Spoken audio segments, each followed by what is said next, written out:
Hi everyone, मैं आपका friend Aryan Jaiswal. मैं आपके बीच में यूपी टेट का समरी लेकर आया हूँ, जो आपके लिए पर्यावरण के लिए काफ़ी इम्पोर्टेंट टॉपिक है। इसमें मैं SCRT को लेकर आपके अंतर्गत में आया हूँ, जो आप के सीधे यहाँ से प्रश्न पूछे जाते हैं। लगभग 60 से 70% ये क्लास 6, 7, 8 की पर्यावरण की बुक है, जिससे मैं आपको पर्यावरण कराऊंगा। और पहला लेसन इस तरह है आपका। पहला लेसन है पर्यावरण, लेसन 1 है। काफ़ी क्वेश्चन इससे आ जाते हैं SCRT से यूपी टेट के लिए, तो वही मैं आपको टॉपिक वाइज पढ़ाऊंगा और कोशिश करूंगा कि एक वीडियो में अधिक से अधिक लेसन को कवर करूं। तो पहला लेसन है पर्यावरण। तो पर्यावरण स्टार्ट हुआ यहाँ से अपना। पर्यावरण शब्द परिधन आवरण से मिलकर बना है, दो शब्दों से मिलकर बना है। परिधन आवरण, परि का अर्थ है चारों ओर और आवरण का अर्थ है घेरा हुआ या फिर ढका हुआ। परिधन आवरण माने चारों ओर से घेरा हुआ। हमारे चारों ओर जो भी चीज़ दिखाई देता है, चाहे वो घर हो, चाहे वो मकान हो, चाहे वो हवा हो, चाहे वो मृदा हो मतलब मिट्टी हो, चाहे धूप हो, सुबह हो, रात हो, वो सब पर्यावरण के अंतर्गत आएंगे। ये सभी पर्यावरण का अंग हैं और ये हमारे जीवन में बहुत ही प्रभावित है और बहुत ही प्रभाव डालते हैं। इसके बाद पर्यावरण हमें ऑक्सीजन भी में सहायता करता है, जैसे सांस लेने में जो भी हमें ऑक्सीजन मिलता है पेड़ पौधों से ऑक्सीजन मिलता है, कार्बन डाइऑक्साइड वो लेते हैं और हमें ऑक्सीजन देते हैं O2। और पर्यावरण के घटक हैं, एक है प्राकृतिक घटक और मानव निर्मित घटक। दो घटक इसमें दिए गए हैं। तो पर्यावरण को हम दो भागों में बांट सकते हैं। नंबर 1 है प्राकृतिक भौतिक पर्यावरण और नंबर 2 है मानवीय सामाजिक पर्यावरण। अच्छा, जो मैंने इसमें इम्पोर्टेंट है उसी को मैंने लाइनर कर रखा है और उसी को लेकर हम आगे बढ़ेंगे, जो मेन मुद्दे हैं। तो प्राकृतिक पर्यावरण, इसके अंतर्गत पर्यावरण का वह हिस्सा आता है जो हमें प्रकृति के द्वारा प्रदान है, जैसे कि जल हो गया, हवा हो गया, मिट्टी हो गई, पेड़ हो गए, पौधे हो गए, जीव हो गया, जंतु हो गया, सूर्य हो गया, नदी हो गया, पहाड़ हो गया आदि। इन सभी प्राकृतिक पर्यावरण के अंतर्गत हैं। प्राकृतिक पर्यावरण में मान लीजिए आप, प्राकृतिक के द्वारा जो भी चीज़ें हमें मिली हैं वो सब प्राकृतिक पर्यावरण है। जैविक पर्यावरण, जैविक पर्यावरण के अंतर्गत, इसके अंतर्गत सभी प्रकार के जीव जंतु, मनुष्य और पेड़ पौधे हैं, जो मान लो सजीव प्राणी, उसी को हम जैविक पर्यावरण कहते हैं। अजैविक पर्यावरण, अजैविक पर्यावरण में यह स्थल भूमि, जल, वायु से मिलकर बना है। अजैविक पर्यावरण हो गया मृदा, मान लीजिए मिट्टी मतलब उसको कहते हैं, जल और वायु, ये तीनों मिलकर अजैविक पर्यावरण के अंतर्गत हैं। इसके 3 रूप हैं। स्थल मंडल, तो स्थल मंडल पृथ्वी की सतह के ठोस भाग को हम स्थल मंडल अथवा भूमंडल कहते हैं। जो पृथ्वी की ठोस भाग होती है उसे स्थल मंडल अथवा भूमंडल कहते हैं। इसके अंतर्गत पर्वत, पठार, रेगिस्तान, मैदान आदि आते हैं। और जल मंडल में देखिए, पृथ्वी के जल वाले सभी भागों को सम्मिलित रूप से जल मंडल कहते हैं। पृथ्वी का 3/4 भाग जल से घिरा हुआ है, माने 3/4 भाग पृथ्वी का जल से घिरा हुआ है। इसके अंतर्गत महासागर, सागर, नदी, तालाब, झील, नहर, नाले आदि आते हैं। वायुमंडल, पृथ्वी के चारों ओर पाई जाने वाली वायु वायुमंडल का निर्माण करती है। वायुमंडल इसे कहते हैं। वायुमंडल में मान लीजिए वायुमंडल में पाए जाने वाले जो गैसीय होते हैं, जो गैस होते हैं, उसे ही हम वायुमंडल कहते हैं। वायुमंडल में जो गैसें होती हैं हमें oxygen, nitrogen, carbon dioxide, argon आदि गैसें पाई जाती हैं। अच्छा, नाइट्रोजन का जो परसेंट है वो 78% है और ऑक्सीजन का 21% है और अन्य जो गैसें हैं वो 1% है। अगर आपको आर्गन जानना तो आर्गन 0.93 करके है। मानवीय सामाजिक पर्यावरण ऐसी वस्तुएं जो मनुष्य द्वारा निर्मित हैं, जिसमें हम मान लें मकान, सड़क, बाजार आदि, ये सब मानवीय पर्यावरण है जो मानव के द्वारा निर्मित होती हैं। जैसे कि कोई बढ़ई है, कुर्सी बना रहा है, मेज़ बना रहा है, ये सारे चीज़ें मानवीय पर्यावरण हैं। और इधर नीचे कुछ खास लाइनें नहीं हैं, हमने छोड़ते हैं। अब आ जाइए पर्यावरण। पर्यावरण दो भागों में बांटा है, प्राकृतिक पर्यावरण जिसे हम भौतिक पर्यावरण कहते हैं और मानवीय पर्यावरण जिसे सामाजिक पर्यावरण कहते हैं, जो अभी आप ऊपर पढ़ चुके हैं। जैविक पर्यावरण सजीव प्राणियों का जगत है, अजैविक पर्यावरण अजैविक निर्जीव प्राणियों का जगत है। तो एक तरफ है पादप, एक तरफ है जंतु। पादप वो हैं जो पेड़ पौधे कार्बन डाइऑक्साइड से अपना भोजन बनाते हैं, उनके ऊर्जा से, और हमें ऑक्सीजन के रूप में हमें O2 देते हैं। जंतु हो गया, जंतु पेड़ पौधे से अपना भोजन खुद ही बनाते हैं, खुद ही मतलब पेड़ पौधों से पाते हैं जंतु। वो शाकाहारी में आते हैं वह जंतु। और कुछ जंतु ऐसे भी होते हैं जो अपना मांसाहारी प्राणियों को भोज करते हैं, उन्हें मांसाहारी कहते हैं। अजैविक में स्थल मंडल हो गया है, जल मंडल, वायुमंडल, जो भी आपने पढ़ा है। और भौतिक पर्यावरण है सामाजिक पर्यावरण में, और सांस्कृतिक पर्यावरण।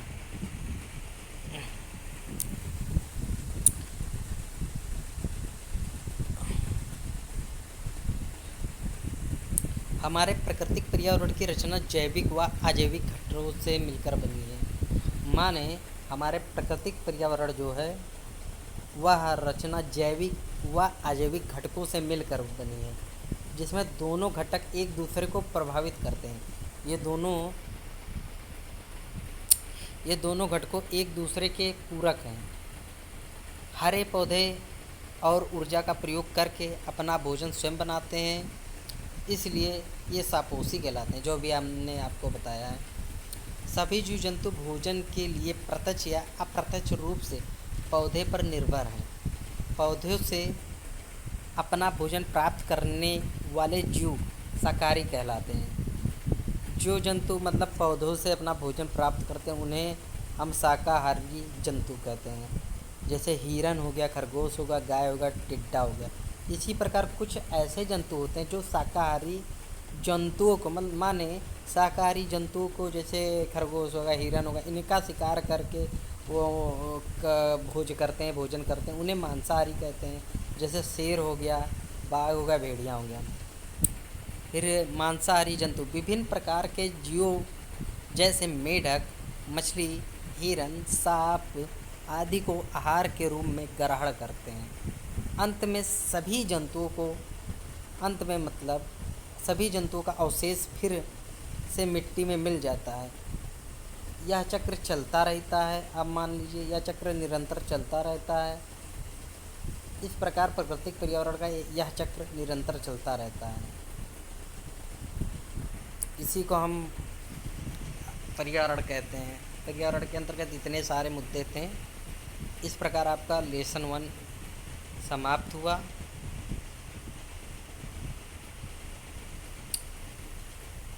और इसमें कुछ प्रश्न दिए हैं, जैसे कि पर्यावरण से आप क्या समझते हैं। तो वही है कि पर्यावरण परिधन आवरण से मिलकर बना है। परि का अर्थ है चारों ओर, आवरण करता है घेरा हुआ। हमारे चारों ओर जो पर्यावरण के अंतर्गत घेरा हो, चाहे मिट्टी हो, चाहे तालाब हो, चाहे जीव जंतु, चाहे पेड़ पौधे, सारे पर्यावरण के अंतर्गत आते हैं। नंबर 2 है प्राकृतिक एवं सामाजिक पर्यावरण। प्राकृतिक पर्यावरण और सामाजिक पर्यावरण। प्राकृतिक के अंतर्गत आ गया प्राकृतिक अंतर्गत आ गया पादप आ गया और जंतु आ गया, जैविक अजैविक आ गए, ये सब प्राकृतिक पर्यावरण के अंतर्गत आ गए। सामाजिक पर्यावरण के अंतर्गत जैसे कि बढ़ई हो गया और समाज हो गया, गांव हो गया, ये सब सामाजिक पर्यावरण के अंतर्गत आते हैं। अपने पर्यावरण के 10 अजैविक घटकों के नाम लिखिए। अपने विद्यालय प्रसार में जाने वाले जैविक, इसमें कुछ खास नहीं है। लेसन 2 की तरफ हम लोग बढ़ते हैं। लेसन 2 है हमारे प्राकृतिक संसाधन। इसमें देखते हैं क्या है, तो यहाँ से स्टार्ट करते हैं। प्राकृतिक पर्यावरण के अंतर्गत उपलब्ध संसाधनों जैसे हवा, मिट्टी और ऊर्जा, पेड़ पौधे आदि का उपयोग करके हम अपनी विभिन्न आवश्यकताओं को पूरा करते हैं। हम अपने दैनिक जीवन में अनेक प्राकृतिक संसाधन का प्रयोग करते हैं। इनमें से कुछ ऐसे हैं जिनके बिना हमारा जीवित रहना असंभव है, जैसे कि हवा, जल, पेड़ पौधे।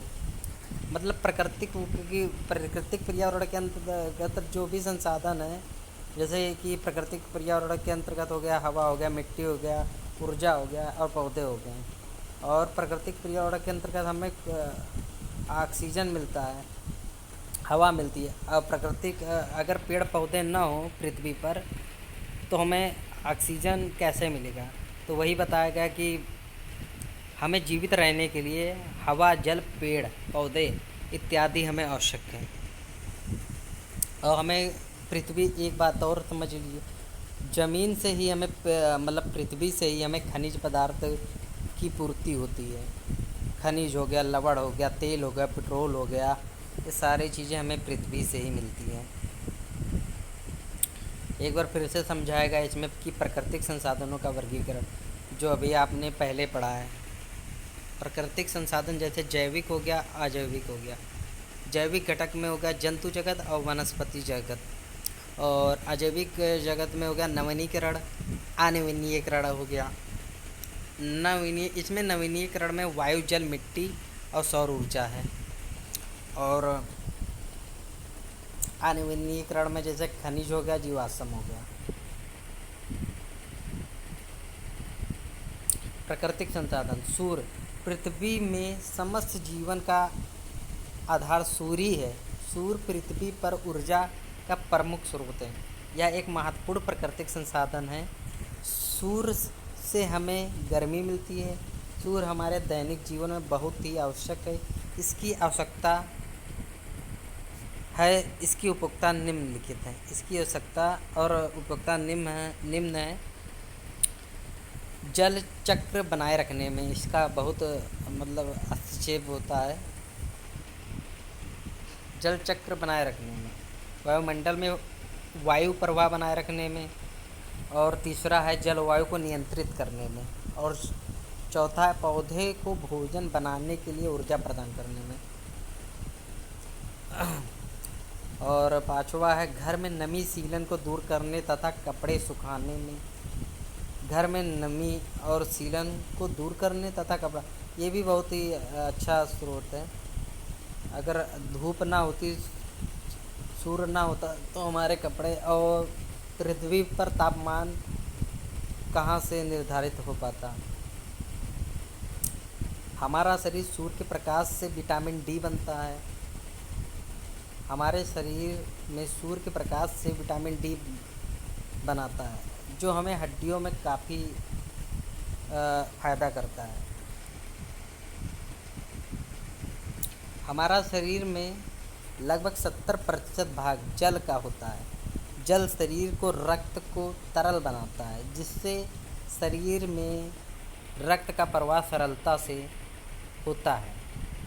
खाना पचाने एवं अनावश्यक पदार्थों को पसीना, मूल मूत्र आदि के रूप में शरीर से बाहर निकालने में पानी सहायता होता है। मतलब माने खाना पचाने, और आवश्यक जो चीज़ें पेट में हमारी फंसी रहती हैं वह मलमूत्र के द्वारा यह सारी चीज़ें निकल जाती हैं। और भूमि ही जल तथा खनिज का भंडार है, जो अभी मैंने आपको पीछे बता चुके हैं। और भूमि से हमें सब्जियां, औषधियाँ, इमारत मतलब घर, लकड़ियाँ आदि भी प्राप्त होते हैं। इसी प्रकार आपका दूसरा लेसन प्राप्त हुआ, जो कुछ खास नहीं था इसमें। और आज की क्लास बस यहीं ख़त्म किया जाता है। नेक्स्ट क्लास को आपको नेक्स्ट टाइम दिया जाएगा। तो have a nice day. Okay, bye.